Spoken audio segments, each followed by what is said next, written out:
The Steelers reported yesterday are going to end up signing Aaron Rodgers, but my question for them is simply this. If Shedeur Sanders was too dramatic for you, why would you sign Aaron Rodgers? That's why this move makes no sense to me from a optics perspective, from a front office perspective. The Steelers kind of came out publicly and said Shedeur was never really an option for them after the meetings, never really someone they were going to take, despite the fact that going into the draft, their only viable quarterback was Mason Rudolph. And Mason Rudolph was good at Oklahoma State. He's never proven he can be an NFL starter. And then they drafted Will Howard late in the draft, who's a guy that I think could be a career journeyman, good backup in the NFL. I would be shocked if Will Howard ends up being a good NFL starter. That would shock me. It would obviously shock a lot of people because he went late in the draft. Shedeur Sanders, meanwhile, a flawed prospect, obviously did not help himself with how he conducted his meetings and his interviews. We've heard that round and rounds for 2 months. But if those meetings and interviews, if the off-season distraction component, if the Deion Sanders is his dad component, if any of those things are why the Pittsburgh Steelers didn't want to draft Shedeur Sanders as their starter, why in the world would you sign Aaron Rodgers? Listen, I don't know if Aaron Rodgers is cooked or not. It's very possible he can still play. His numbers with the Jets last season were a lot better than you think they were.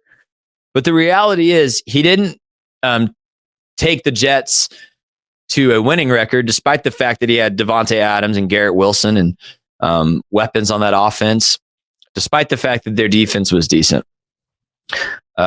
Rodgers didn't make some clutch plays late in games, speaking of playing in the clutch, last season for the Jets. And at 41, and clearly, I'm not hating on the guy, but clearly not taking care of his body the same way Tom Brady was at 41. Right? Can we just be honest about that? Can we just recognize what Father Time does? When you look at athletes taking care of their bodies in their 40s, like Tom Brady and LeBron James are doing superhuman things that Aaron Rodgers is not doing. So there's questions about Aaron on the field that I think would rival questions about Shedeur on the field. The upside of Shedeur is obviously that if he develops into an NFL starter, you've got a guy who could start for your franchise for a decade. If Rodgers even still plays up to his highest ceiling at 41, maybe you have a top 10 NFL quarterback for 2 years. Like, I think that's best case scenario for Aaron Rodgers and the Steelers at this point. Is Aaron Rodgers really an upgrade over Justin Fields or Russell Wilson at this point? Clearly, the Jets didn't think so. They signed Justin Fields, and they're going to start Justin Fields, and they feel better about that than Aaron Rodgers. So it is just going to be fascinating, like on the field, to see what Aaron Rodgers can do with the Steelers' new weapon and DK Metcalf. Could that be dynamic? Maybe, but I don't know that DK Metcalf is a better option than Devontae Adams, who he had in New York.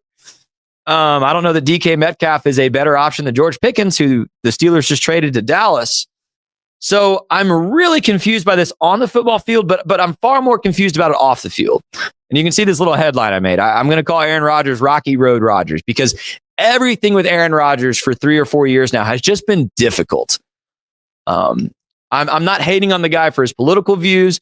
I'm not hating on the guy for how he wants to medicate during the offseason. Like, we could have those conversations. I'm not the guy to have those conversations. What I can tell you, and what we've all observed, everybody has observed for 3 or 4 years, is he's difficult. He's a drama queen. He's a headache. There's no way he's going out of his way to be a good teammate in that locker room. There's no way he's doing the extra off the field to be an upstanding Pittsburgh Steeler, to build up the image of that franchise. This guy is just extending his career, and even he's acting flippant about that.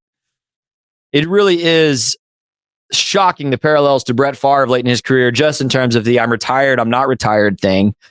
I just cannot get my brain around the hypocrisy here. Does anybody else see that? Do you see that? You can comment below. Do you see the dissonance between we're not going to sign Shedeur Sanders because he's a headache off the field, he brings too much drama, and then signing Aaron Rodgers, who's going to go on Pat McAfee's show every week and maybe talk crap about teammates, who's going to, potentially get injured or not be available some this season just due to his age, who's going to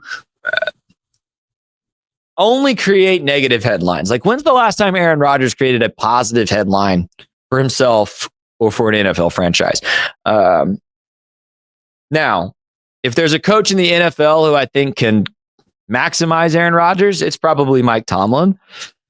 If there's a franchise that is secure enough in its legacy that Aaron Rodgers isn't really going to harm it, Pittsburgh Steelers are one, certainly more so than the New York Jets.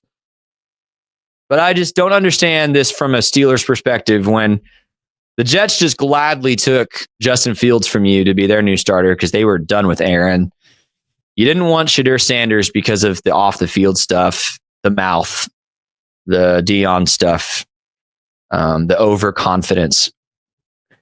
Isn't Aaron Rodgers just the same off-field issues with a much lower ceiling, shorter runway, smaller upside? I don't understand this move at all. So comment below if you'd like to get in on this discussion. Aaron Rodgers, Shedeur Sanders, Pittsburgh Steelers, any of that. Again, I'm not claiming Shedeur Sanders is going to be a surefire NFL thing. But at this point in his career, neither is Aaron Rodgers. And I think I would argue Aaron Rodgers is an even bigger headache off the field than Shedeur Sanders. He's going to cost more money. He's going to make more public appearances. He's going to run his mouth. I really struggle to get my head around this, and the hypocrisy just smells to me. It stinks. I don't like it.